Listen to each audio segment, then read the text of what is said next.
Will they or won't they? It's April and we've got deja vu as rumors swirl about whether Harry and Meghan will both be coming to the UK in May. Hello and welcome to Heirs and Spares, the show where we bring you insight and opinion into the lives of two rather famous royal couples on either side of the Atlantic. I'm Kinsey Schofield and I'll be bringing you updates on the Duke and Duchess of Sussex here in California.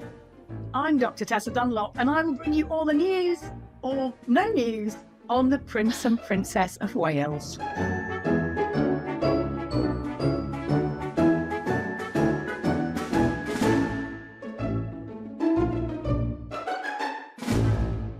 Oh, Tessa, it's so good to have you, and you're exactly right. Maybe it's good this week that things have been very quiet when it comes to all things royal. No big announcements, no big scandals. I mean, other than Scoop, I think everything's been pretty quiet. What do you say? Extremely quiet. Yeah, you do realise that, well, there's tumbleweed blowing around the corridors of Buckingham Palace when people and the right-wing press, well, I just call them the Daily Mail because that's what they are pushing Eugenie and Beatrice forwards as the next hot thing. I always reckon that more than half of Britain don't actually know who Eugenie and Beatrice are, or rather they don't know which is which. One looks like Queen Victoria, the other one looks like Prince Andrew, but beyond that, how many people really care? And I think it's a reminder that we kind of really miss William and Kate. That's such a good point. Yeah, I'm surprised that this conversation is happening now with Netflix releasing Scoop last Friday.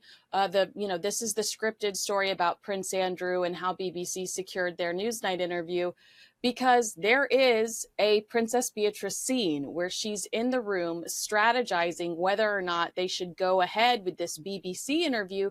And she encourages her father in the scene, whether or not that's the truth, I don't know. I understand she was there for the interview too, but she encourages her dad in the scene and says, I think we should do this. I'm seeing horrible things written about you online.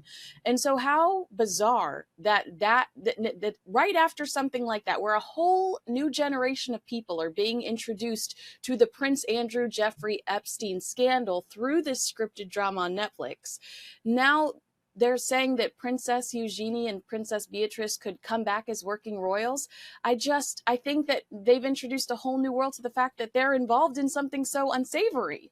Yeah, it's interesting, isn't it? In fact, originally their mugshots were on the front page of Hello, which is the very vanilla magazine that really pushes royal paraphernalia, and it was picked up by one of the major Daily Mail influencers. But I do think, to cut the girls a little bit of slack, it's very difficult when somebody close to a relation comes under fire. I mean, what daughter doesn't love her father? What daughter doesn't trust her father or believe him when he tells her he's innocent? I think that sometimes, and that's one of the problems with monarchy, where it's an institution that runs right through the heart of several families. In fact, we're asking them to be discerning adults in the position where they're their least discerning as daughters. So I think it's a tough call. And I also remember one of the stories of the late Queen was that she actually became quite friendly again with Sarah Ferguson, despite all the hoo-ha around the toe-sucking, the divorce, and goodness knows what.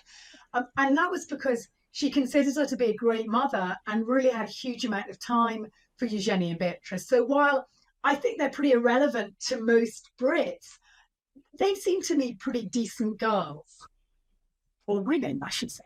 No, I agree. And that when I kept getting asked about Prince Andrew, Prince Andrew's presence, not only at the Easter service, but Prince Andrew's presence after Scoop. And, I just think that they are sincerely a very close family, like you just said. And I think we are under the impression, because of the fallout with Harry and Meghan, because of the fallout with Princess Diana, that they're, absolutely cold. But I think actions speak louder than words, and Prince Andrew is deep, deep within this family. They love him, and I think that's one of the reasons we see him continue to show up. Yeah, and the other thing is, look who is the one cousin that continues to keep contact with Harry and Meghan.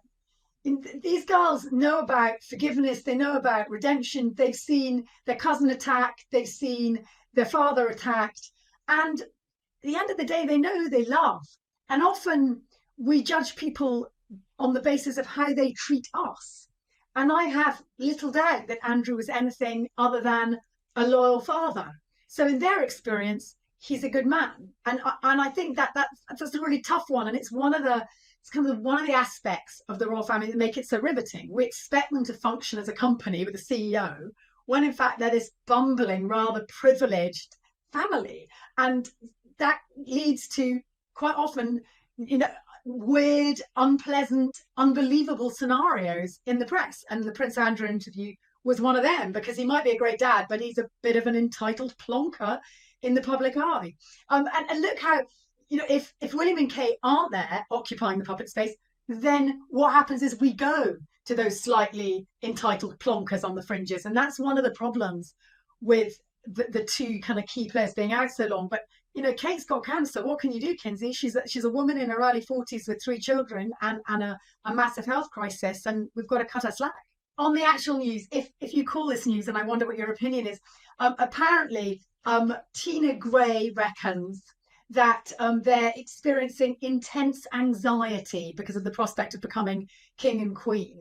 I mean, how much truck we give that? It's from a Vanity Fair source. I don't know. Of course, they want the king to stay alive. They want their father and father-in-law to be healthy, because they've got their own crises at the moment. That's a very interesting point. Yeah. So I'm glad you brought up the fact that we need to be more sensitive, because this is a 40-year-old woman with children that's dealing with cancer. I'm extremely sensitive when it comes to cancer. Do you think that this Tina Brown making this statement about the severe anxiety, it's the line that upset me was frightening proximity to the throne. The prospect of it is causing them intense anxiety. Is that fair to even have that conversation right now? I just think we are all still reeling over the fact that we've got 3 members of the royal family, 2 senior members of the royal family, that are dealing with cancer. What is the objective there in releasing some type of information like that? Why is there any reason to repeat something like that? I almost think it's cruel to have that conversation today. It's called clickety clickety click. Tina Brown needs to rake in her weekly shekel off the royal pound of flesh, I'm afraid. I think it doesn't take a pop psychologist to work out that Kate and William might be feeling a bit anxious at the moment. There's quite a lot riding on their well-being and their father, the king's well-being. So yeah, we could have released that statement, Kinsey. In fact, why didn't we? My goodness. I think it's called having a moral compass. We all need to watch our step a bit. That's the truth. And we've been, a lot of the royal commentators who maybe didn't trigger all those crazy web stories certainly fed off the back of them. I, for one, apologized for it. I felt kind of culpable that I'd been stirring the pot. Ooh, where is Kate? Ooh, why wasn't William at that memorial service? Ooh, let's look behind the silk curtain and see what's going on. Yeah, and there is it's okay sometimes to say I just don't know, and that be the complete answer. So you're right. Now, speaking of the Princess of Wales and the King, Kensington Palace recently posted thank you notes to members of the public who sent their best wishes to the Princess of Wales. Now, it's interesting because it's just a short note on a postcard that has the palace's letterhead that says, "Thank you for your kind well wishes to Her Royal Highness the Princess of Wales. Your thoughtful gesture is very much appreciated." But it didn't include a photo. Some people are obviously disappointed by that because, people collect these things. They send the palace Christmas cards, they collect the response, they frame them. Like, these become really important, pieces in their collection. Do you feel like everyone is being punished for the backlash on the Mother's Day card picture? I think it's something much more prosaic than that, Kinsey. Over here, the price of postage stamps has rocketed. It costs a fortune to send a letter. I'm not kidding you. It costs like £1.35, I think, now for a first-class stamp. And the interest in Kate and the concern and the compassion and the guilt that people were feeling means that she will have been deluged with correspondence. And I actually think it's about cost cutting. If you send a shiny photograph on the back of your notelet, that hikes up the cost. And I believe that this is just about cutting corners. So long as people feel that their thoughts have been acknowledged, surely that's all that matters. And if Kate, on the one hand, is asking for privacy and then pumping out pictures of herself, that's a contradictory message. So to me, this wasn't particularly surprising, actually. And I would just go back to the cost of postage. Insanely expensive. That's such a good point. Thank you so much for making that. And you're right. It would look completely contradictory for her to say, please leave me alone, and then send a glossy new photo that ends up blasted all over the internet. Have you ever written to a palace? Have you ever written to a royal? Yeah, I don't have I don't know where my response is, but I definitely kept my response. Yeah. I didn't have a picture.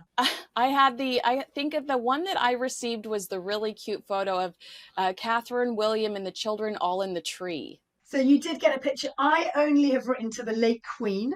I wanted her to be in my book about veterans from World War II because she served in the ATS. And I didn't get a picture. Maybe that was standard from the late Queen. I don't know. I got a very lovely letter from her private secretary, and it was from Windsor Castle. It was during the pandemic. But no picture, and I don't think I felt in any way disappointed. I was pleased with the communication, the quality of the envelope, etc. Being able to go, oh, look, I've got correspondence from the palace. I mean, it does kind of hardwire you back to being a child almost, doesn't it? Oh, so I was so excited. I couldn't believe when I opened my mailbox and saw the return address. I thought this has got to be a joke. I mean, I do think I did a little dance. I was pretty excited. But let's talk about what's going on over here in the United States. This is the will they are the won't they that we teased at the beginning of Heirs and Spares. So Harry is expected to be in the UK for approximately a week, if I understand it correctly. But what we know for sure is that he's going to spend May 8th at St. Paul's Cathedral for the 10th anniversary of the Invictus Games.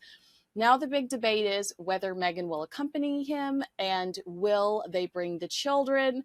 I think that Meghan is likely to show up with Prince Harry because she knows that he's probably not going to have his family there to support him. And, that might be a sad look. So I think she will show up to support him. I'm curious to know what you think. Hoping she turns up. On several levels, I think it looks more compassionate if she turns up. Not just supporting a husband, which she'll clearly need, but also it suggests this kind of redemptive step towards her relationship with Britain and also with the British royal family. That, she's back on British soil, she's putting on a show to support her husband, to support the Invictus Games, which nobody can have any truck with. It's a fantastic event, it's done really well for 10 years. And it also kind of almost creaks open the door just a crack in terms of possible broader communications. Who knows, with the king maybe. I think with William and Kate, that's a long shot. But the gestures there, it's a different mood music if Meghan comes. Why is it that I hesitate to say what you just said? Like, you just said that it's a long shot for Prince William and Prince Harry to reunite. Ultimately, that's how I feel, but I feel guilty when somebody presents me with that question. I feel guilty slapping it down immediately. Is it because I want that? Well, I don't know. Is it because you don't want to look like the bad guy and say there's no chance? Or is it because, I don't know, I just have a hard time slapping it down to me? I'll go, well, that would be really nice, Instinctively, as soon as the big C creeps around and kicks the door down, ooh, cancer's in the family, you want everyone to have a great big love hug and make it up. You feel it's a reminder, time is precious, life is precious, humanity is precious. We need to handle everyone and each other with care. And we want our royal family to do that for us. We want them to set the example, and we also believe in them and want them to get on. And so when, for whatever reason, the argument, the fracture is so great that actually even a family crisis isn't going to immediately solve or mend it, it's sad, and it feels a bit broken still, when instinctively all we want to do at the moment is mend and heal. And I think that's the problem. But a health diagnosis ain't gonna change I don't think, the way William feels at the moment. In fact, in some ways it will intensify that sense of the moral high ground for him. you did the day, Harry, you sugared off, you left a litany of accusations in your wake, and actually I'm not ready to forgive you yet, and look what I'm having to manage here with a sick dad all by myself and a sick wife all by myself. And I think that will further entrench William in his position as feeling unable to reach out to Harry. In the long term, I believe he is going to have to find that olive branch, because we expect that in a future king. We expect redemption. We expect forgiveness. I do anyway. Yeah, I've had people reach out to me and say, even if he doesn't forgive him privately, William is going to be the head of the church. So it's crucial that publicly Yeah. it looks like there's some form of forgiveness. Really quickly, I want to ask you about this. Somebody reached out to me over the weekend and said, Meghan, I felt like Meghan was supposed to launch her website on April 7th when it was the anniversary of the TIG. I never saw that and I never said that, but I did respond saying I felt like Meghan probably pumped the brakes on the American Riviera orchard launch because of the cancer diagnoses. I felt like it would look like she was trying to take advantage of a situation. It would position her as a villain if she continued to go full speed ahead. Do you agree or do you disagree on the fact that she might pause this until we get some better news, or until trooping, where everybody hopefully looks happy and healthy? Remember, Kate was very quick to slap down the idea that she would be at Trooping the Colour. So I don't know if we are going to see a happy, healthy Kate at Trooping the Colour. I think that's premature to anticipate that. Regarding Meghan and Harry, I think they are on a sticky wicket here. I got absolutely lampooned and trolled as usual, Kinsey, you'll be glad to hear, because I suggested that Harry and Meghan were going to have to watch their step in the wake of this diagnosis, and people were like indignant. Why? All the Sussex camp were like, why should they have to? And I agree. On the one hand, it seems very unfair, but they are, and they have to an extent sought comparison with the royal family. And so moving forward, that means that what they do is judged in parallel with the royal family. And whether it's unfair or not, especially as they're trying to organize a business and make money as independent individuals without the sovereign grant, it will impact on that business narrative if something negative is going down in the royal family, or if people are feeling that they are being too brash and commercial. So this health crisis in the royal family in Britain has got these tentacles that will have impacted and will continue to impact on the Sussexes' ability, I think, to make money. That's the bottom line. And I kind of feel for them in a way, because why shouldn't they make money? They're in, the land of the dollar, the land of America, where it is all about, to an extent, the dollar. And so I have a bit of compassion there. But these things can wait, and I'm sure they'll find the right time. Well, I almost feel like she's in a better position to podcast right now and make her money that way, because if she's pursuing some of these female-focused, charity-focused conversations via podcast, getting money through ad revenue, it's harder to criticize her if it looks like she's trying to do something good. But if you're just slapping a label on jelly that has your name on it and pumping that out, I feel like people are going to be highly critical of that kind of commercial venture. Yeah. But if she's trying to create conversations around, being a mother and I don't know whatever her latest trendy cause is, I think it's harder to be critical of her. So maybe that's the way that they could continue to make money in this environment. It's weird though, isn't it? Because there is a double standard here. And I do have sympathy with the Sussexes and their supporters. As we speak, the Duchy of Cornwall is slapping labels on oatcakes, on twiglets, on chutneys, on jams. The money is pouring into the Prince and Princess of Wales's coffers. They are super stonking rich, healthy or unhealthy. And to say that Meghan can't do that simply because her sister-in-law in a different continent, in a different country, is ill, seems kind of bonkers. But it is all around the launch, isn't it? And the kind of regal positing of that Riviera, Orchard, whatever it was called, brand. And I don't know, Kinsey, about the podcasting. I mean, the relationship between her and Spotify wasn't great. I think we're more likely to see them try and dig deep on the production and the producing front, where she wants to kind of elevate herself above presenting and acting and instead be this kind of exec producer. And maybe that is a longer term thing where she's a step back, one removed from the public eye, that might be the space for them to focus on. But remember, if you are launching a business idea, there's a lot behind the scenes you can do. And in terms of Kate, I think a couple of months, maybe not trooping, but a couple of months, we'll see, I believe, her putting her best foot forward, at least occasionally in the public. Oh, well, don't forget, Meghan did announce she was launching a new podcast with Limonada Media, and they are rerunning her old podcast. So she probably does have a regular income coming in ad revenue wise just by reruns of Archetypes. So she is doing another but how podcast. much? But Kinsey, yeah, you're right there. But that is minimal income. That is not going to keep the House of Montecito in jam and I've seen some of her coats, her $6,000 coats, girl. That's expensive. Well, do you think Meghan will launch a podcast soon? We want to know in the comments below. Tessa, you're so smart. I love being with Dr. Tessa Dunlop. Thank you so much for spending some time with me this morning. And oh wait, it's evening for you, but thank you for spending time with me. If you agree with Tessa and I, if you disagree with us, we know you probably do. Let us know in the comments below, and make sure you subscribe to TalkTV on YouTube. Thanks so much for talking to me today, Tessa.